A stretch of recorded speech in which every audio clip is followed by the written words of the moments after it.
1991 hanggang ngayon. 34 years. No? And also, Miss Madena, the daughter of my mentor. Salam na lang kay dati mo, Miss Madina. And of course, sa aking apo, si May Reza, no? Apo ko yan eh. Apo ko yan. Her father is my nephew, pamangkin. And I saw also there my friends forever, the Engineer Tax. Sabi niya kanina, nag-instruct daw ako sa kanya, sabi niya, sabihin ko lang daw sa kanya na you know what to do. Password na yun eh.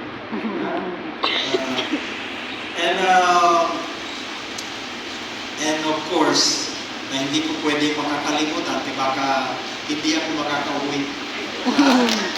Yung the three beautiful girls of my life. Three beautiful girls in my life. They are the driving force for me to Three do things beautiful in his life.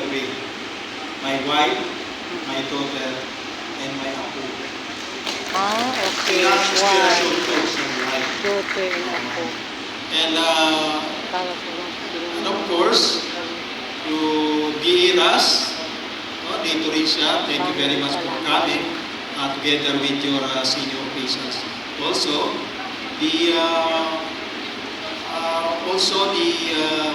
personnel of MTN. I saw somebody there. No? Thank you very much for coming also. And of course, other staff of the regional office. No?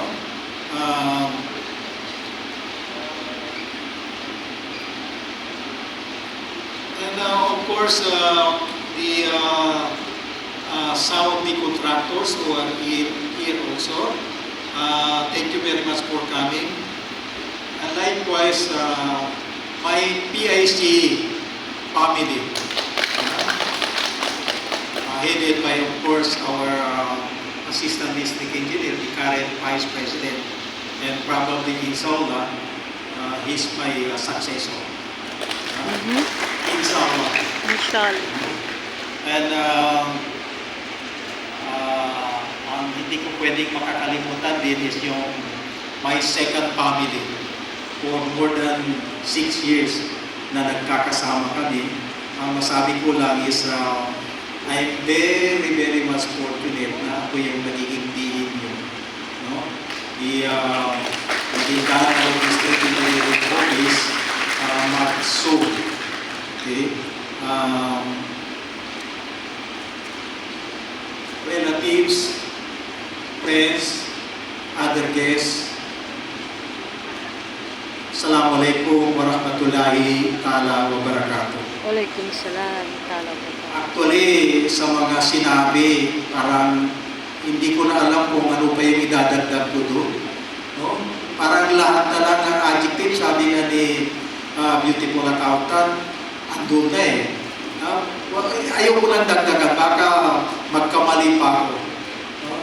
But then,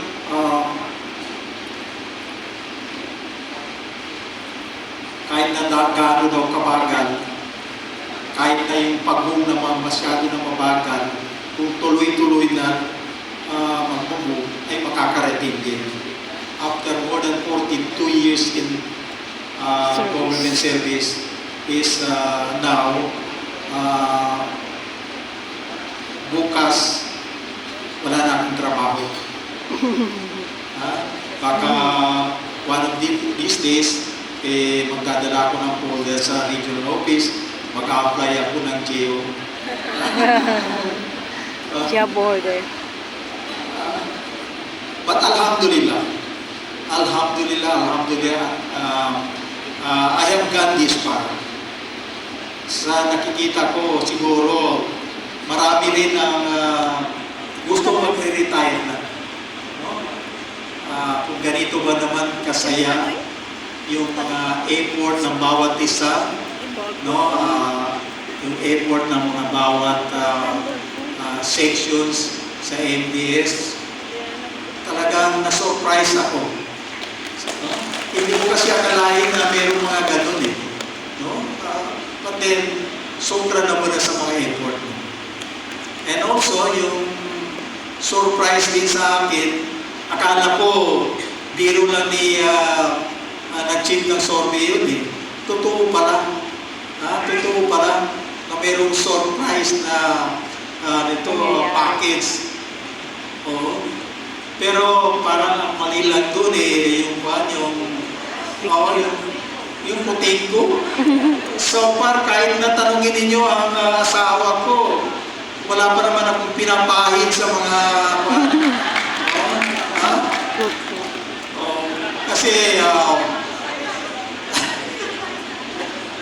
kasi sabi nga nila is ang Islam daw is a complete way of life. Hindi lang one-sided or two-sided. No? It's a complete way of life. Yes, complete way of life. Alisin na natin yung ibang aspeto. Pero doon sa mga lighter portion niya is kailangan daw hindi natin pabayaan ang ating sarili. Health is wealth, ika nga. No? And until now, alhamdulillah, I'm doing that. Regular exercise ako. Sa matter of fact, ini-encourage ko yung medyo mga malulusog. Pinabayan sa kusina. Pabayaan naman yung sarili nila. Kasi napakahirap magiging malusog. No? Oh. Pinabayan sa kusina. Napakahirap. Kahit na magsapatos ka nga lang, mahirap. Kaya disiplina lang yan. Ako kasi pinilit kong magiging role model sa aking mga kasamahan sa MDS. Mapa-exercise, mapapasok sa opisina regularly. Kahit na pagluto, pag-i-slice ng mga anything na alam ko, tinuturo ko yan, sinasabi ko yan sila kung paano mag-slice ng pipino na yung pare-pareho ang size, pare-pareho ang kapal. Kasi for me, kahit na gaano daw kaliit na trabaho, kailangan pag-igihan mo at mag-i-inject ka ng art. No? Hindi dapat na pamagasalan mo. Kahit na sa pagkain, I always see to it na kung ano lang yung kaya kong kainin, na pwedeng walang isang butil na matitira, kahit na tanongin ninyo ang may partner, may bilang wife, yun ang ginagawa. Kasi sabi nga, sa ulitin ko, Islam daw is a complete way of life. No? Sa ngayon, binabanggit ko lang ito kay baka meron din kayong mapulot. No? Every day, after magsabay ako ng Maghrib or after subo, I see to it na nagbabasa ako ng Quran. No? Hindi ako nakapag-aral kahit na grade 1, pero nag-self-study ako. No? Kasi of course, siguro dahil sa dual citizen na, kaya nga gano'n. No? Pinakita ko rin sa mga kasama ko kung gaano ka-importante yung regular na pagpasok. No? Sa opisina kasi sa DTR naman natin, wala namang any justification kung hindi yung papasok ka araw-araw. Hindi na kinakailangan doon kung ano yung achievement mo. Yun lang ang justification, yung DTR. Kaya nga, maliit na bagay pero napaka-importante na yun yung basihan natin na tayo ay deserving sa kung ano yung position. No? Siguro, sa mga accomplishment namin sa MDS, we always see to it, especially so yung mga may admin natin na project, is ginagawa nating model project.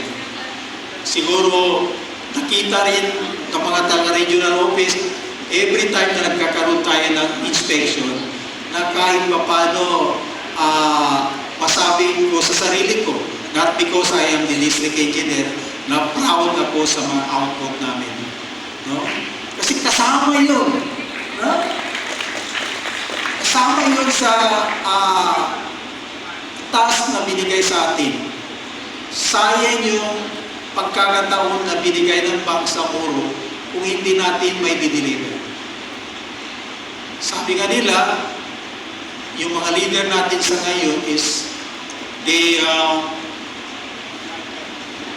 capitalize not only effort, kundi buhay, dugo at pawis.